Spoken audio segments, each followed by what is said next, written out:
योत्स्यमानान् वेक्षेऽहं य एतेऽत्र समागताः धार्तराष्ट्रस्य दुर्बुद्धिर्युद्धे प्रियचिकीर्षवः।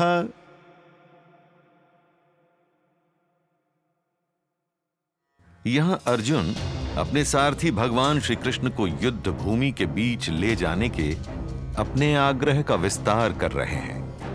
वे कहते हैं, उस दुर्बुद्धि दुर्योधन का युद्ध में हित चाहने वाले जो राजा यहाँ इस युद्ध भूमि पर एकत्रित हो गए हैं, उन्हें मैं देखना चाहता हूं।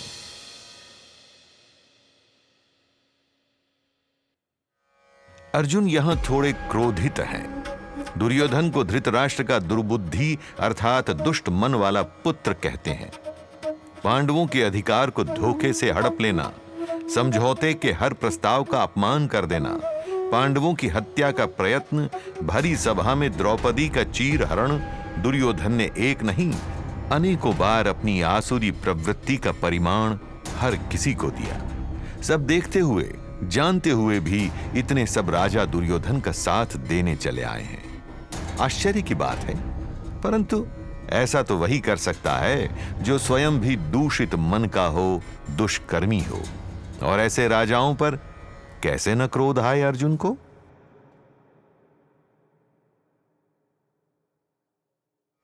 अर्जुन का यह क्रोध स्वाभाविक है।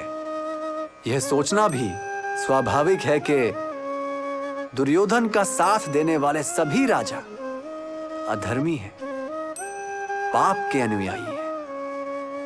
परंतु कुछ ऐसे लोग भी हैं, ऐसे राजा भी हैं जो विवश हैं दुर्योधन के साथ खड़े होने के लिए।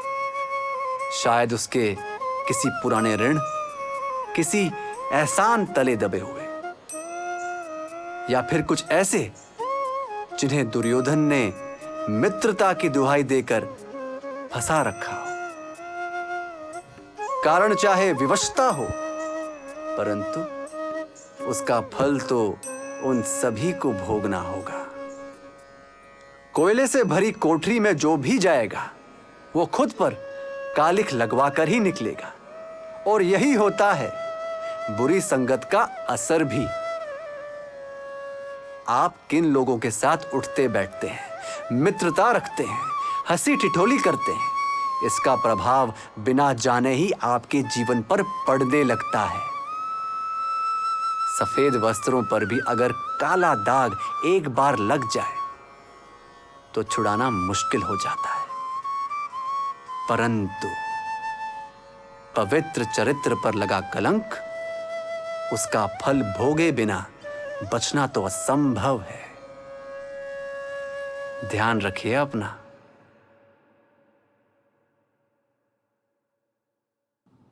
मनुष्य एक पारिवारिक जीव है, परिवार में रहता है। वह एक सामाजिक जीव भी है। किसी ना किसी समूह से जुड़ा रहना उसकी निहित आवश्यकता है। अब चाहे दोस्तों का गुट हो, कोई धार्मिक संप्रदाय, या फिर कोई क्षत्रिय दल।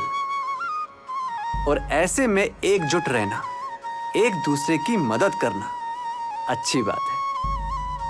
क्योंकि जो काम एक समूह कर सकता है वो अकेला व्यक्ति नहीं कर पाएगा।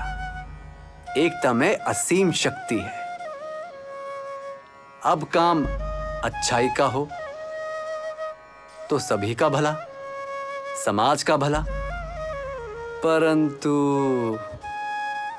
दुविधा इस बात की है कि एक परिवार में या एक समूह में कुछ लोग आंख बंद करके बस चल पड़ते हैं साथ देने। काम चाहे बुरा ही क्यों ना हो। क्या व्यक्ति विशेष का समूह के प्रति यही कर्तव्य रह जाता है कि बुरे काम में भी बस साथ देने चल पड़े? नहीं ना। एक परिवार के प्रति, समूह के प्रति हमारा दायित्व बनता है कि हम तर्क करें, अच्छा बुरा समझें, औरों को समझाएं भी। किसी और को गलत काम से रोकना यह भी तो सामाजिक जिम्मेदारी हुई ना। और मान लीजिए किसी ने आपकी नहीं सुनी, तो भी बुरे काम से स्वयं दूर रहकर आपने कहीं ना कहीं बुराई को कम ही किया। छोटा ही सही, इसमें भी तो आपने समाज के प्रति योगदान ही दिया। न्यूनतम स्तर पर क्या है समाज? एक व्यक्ति ही तो है। आप खुद ही तो हैं समाज।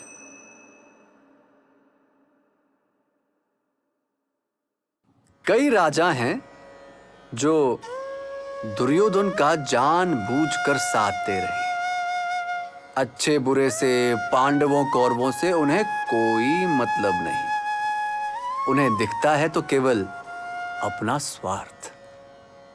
कुछ ऐसे भी हैं जो पांडवों के प्रति अपनी निजी कटुता के चलते उनके शत्रु दुर्योधन का बल बढ़ा रहे हैं। इसे ही तो कहते हैं राजनीति, व्यवसायिक राजनीति। यह शब्द तो आपने भी सुना होगा, देखा भी होगा, शायद इसका हिस्सा भी रहे होंगे। किसी का भला नहीं होता इससे। आज नहीं तो कल ये आदत गिराती ही है। और करना ही क्यों है ये सब? क्या आपको अपनी योग्यता पर भरोसा नहीं? इन सब प्रपंचों से दूर रहा जाए तो ही अच्छा है। ये सभी रास्ते आगे जाकर बंद ही होंगे, बस अभी दिख नहीं रहा। आपका काम ही आपके काम आएगा। फिर से सुन लीजिए, आपका काम ही आपके काम आएगा। और अगर समय देना ही है तो अपनी योग्यता को सुधारने में दीजिए। वही उन्नति का अचूक रास्ता है।